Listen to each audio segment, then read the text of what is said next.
এসো এসো এসো, তোমরা এখানে দাঁড়াও। জয়া, কোথায় গেলে? মা,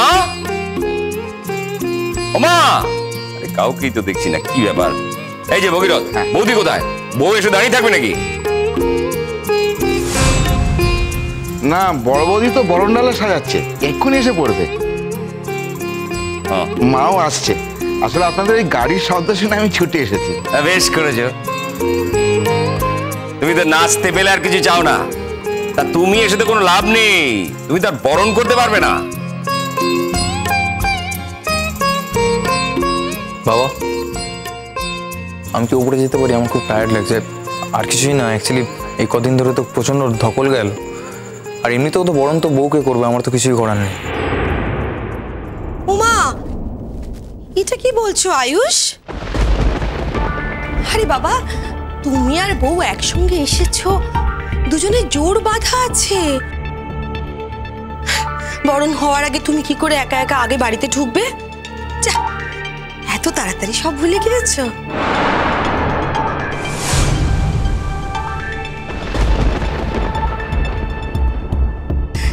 না, তাই বলছি যে এর আগে তো তুতুলের সঙ্গে বিয়ের সময় সব নিয়মই তোমায় করতে হয়েছিল, তাই।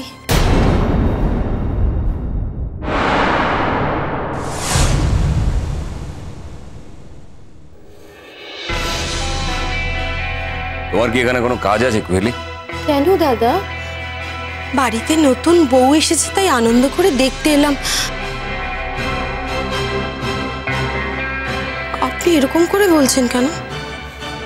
তোমার আনন্দ তোমার মধ্যেই রাখো, বই প্রকাশে কোনো দরকার নেই। আচ্ছা, তুমি যে কথা বলতে পারো না এমন তো নয়, তা ঠিক করে কথা বলো না। অবশ্য তোমার এই উল্টো পাল্টা কথা বলাতে আমাদের কোশ্চিন কালেও কিছু যায় আসেনি, এখনো কিছু যাবে আসবে না। আচ্ছা কাকিমণি, তুমি নিজেকে ছোট করে কি লাভটা পাও বলো তো? এই বাবা, সবাই মিলে আমাকে কেন অ্যাটাক করছো বলো তো? এই দেখো, সব আত্মীয় স্বজন যারা দাঁড়িয়েছেন তারাও অদ্ভুত ভাবে তাকিয়ে আছেন। আমি কি ভুল কথা বলেছি? হ্যাঁ, ও মিতুল, ঠিক আছে বাবা, মিতুলের সামনে ওর ছোট বোন তুতুলের বিয়ের কথাটা, I am sorry Mitul, I am sorry. আচ্ছা, তোমাদের কাণ্ড কারখানা কি বলো তো জয়া?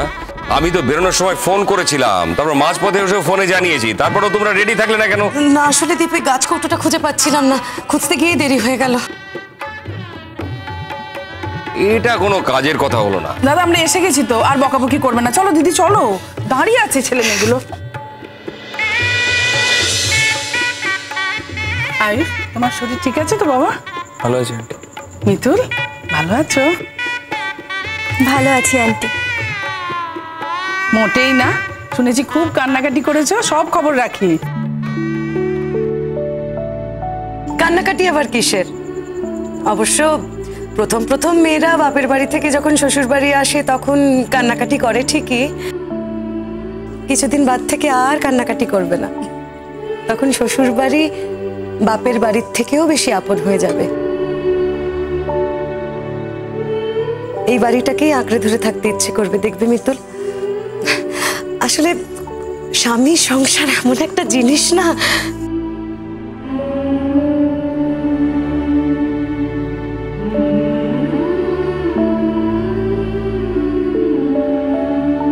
মা প্রথমে আপনি আসুন, আপনি আগে বরণ করবেন। না বৌমা, মার থেকে বড় কেউ হয়?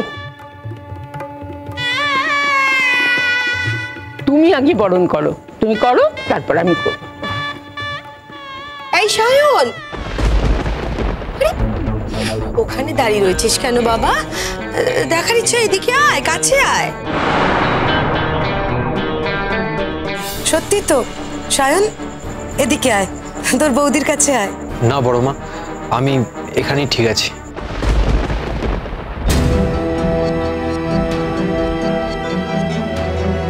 শাহিনবাবু আমাদের বড় হয়ে গেছে।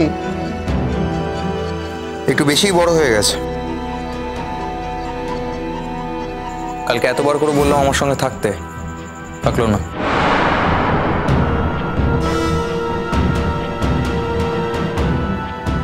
ঠিক কথা। আরে বাবা, আমিও বাড়ি এসে খুব বকেছি।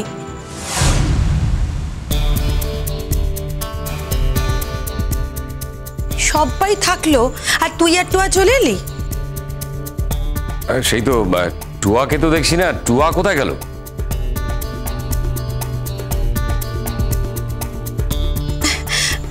টুয়া টুয়া ঘরে দাদা।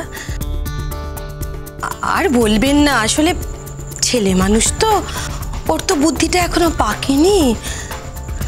আসলে এই দুই ভাই বোনকে তুতুল এত ভালোবাসতো, ওরা ওরা আসলে ওর জায়গায় আর কাউকে অ্যাকসেপ্ট করতে পারছে না।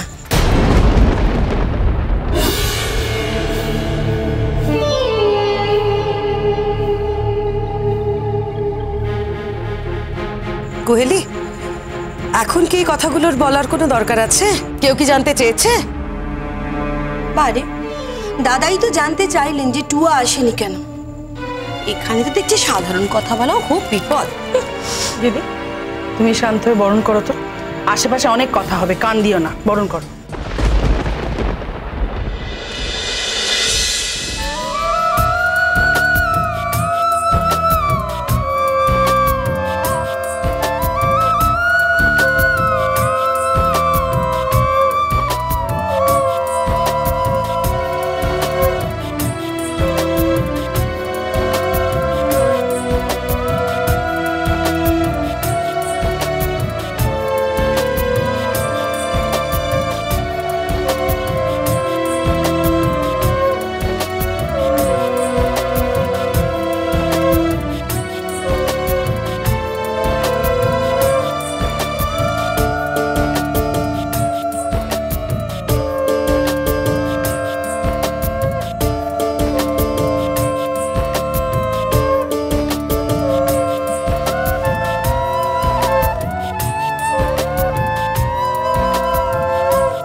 রাজলক্ষ্মীদি, এবারে তুমি করো। না না, মা করবেন এবার। না না, তুমি করো না মা, আপনি আগে করুন। হ্যাঁ মা, আপনি করুন, আসুন। আচ্ছা।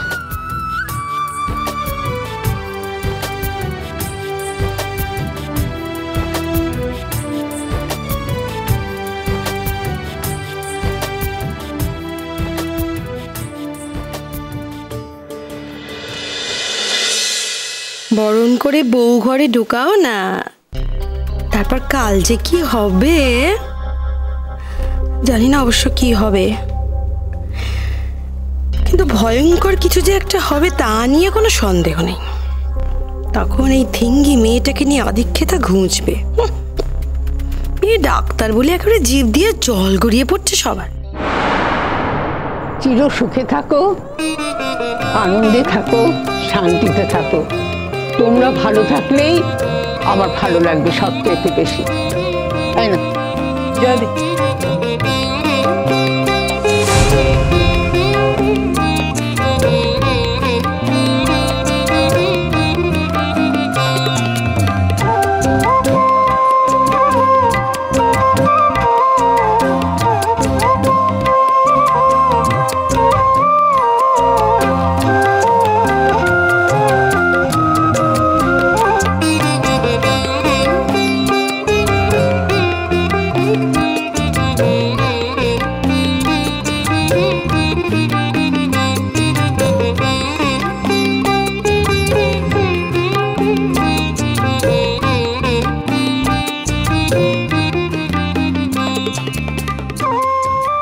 ভগীরথদা, এসো।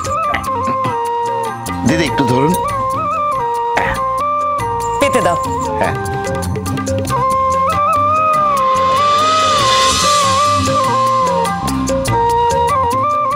বাহ, দেন।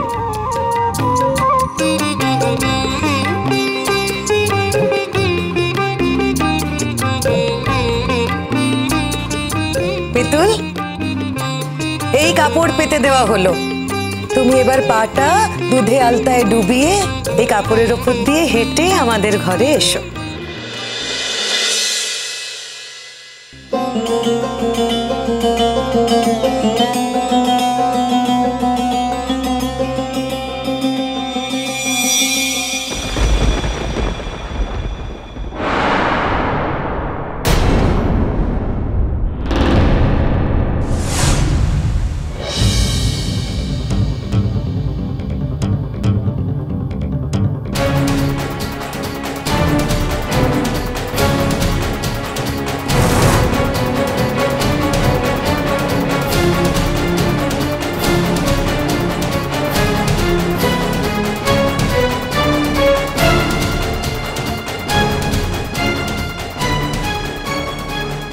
অলক্ষণে বউ দেখো, বাড়িতে আসতে না আসতেই সব উল্টে ফেলে দিল।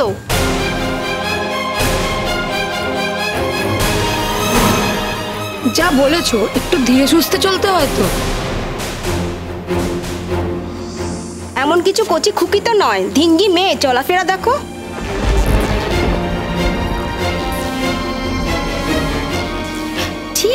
ঠিক আছে পড়ে গেছি, আজকাল সমস্ত কেউ মানে না অত। বুঝতে পারছি সবার মনটা একটু খুঁতখুত করছে, কিন্তু কি করা যাবে? অ্যাক্সিডেন্ট। জয়াদি শাড়িতে পাথরের থালাটা আটকে পড়ে গেছে, কি করা যাবে? তুমি শুধু চিন্তা করো না।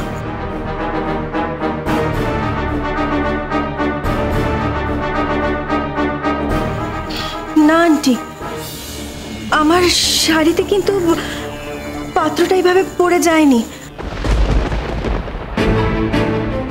আমি পা দেওয়ার সময় আমার যেন মনে হলো পাত্রটা কোনোভাবে সরে গেল। যাকে যে কারণেই হোক হয়েছে, এখন তোর ওটা নিয়ে ভেবে কিছু লাভ নেই। চোখের তারা